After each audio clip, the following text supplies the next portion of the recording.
this lesson, I'm going to look at the idea of creating a website gadget inside the interactive dashboard.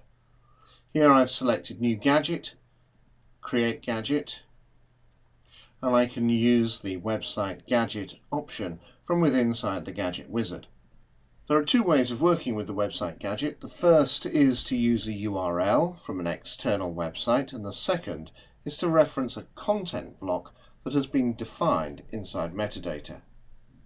Here I've selected to use the website address, and I'm going to step on to the next point where I can give this a name. I provide a title to the new gadget, and the information is displayed embedded inside my interactive dashboard.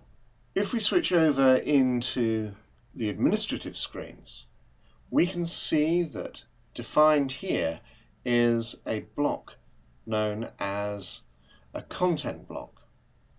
Content blocks are defined just as any other block are created. Here I've clicked on the new block item, and you'll see that there is an option to create a content block.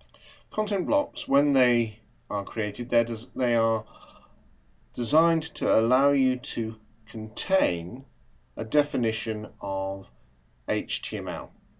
And so we see our NASDAQ ticker, and this can allow us to display this inside the interactive dashboards. Back inside my user's interactive dashboard, I can now create a new gadget, and within the website I can refer to any defined content blocks available to dashboards.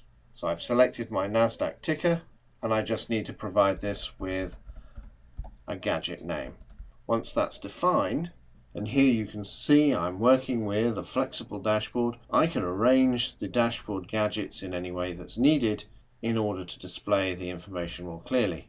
And once I've defined where items are being displayed, they can be anchored into position. That then is the idea of the website gadgets inside Sage CRM.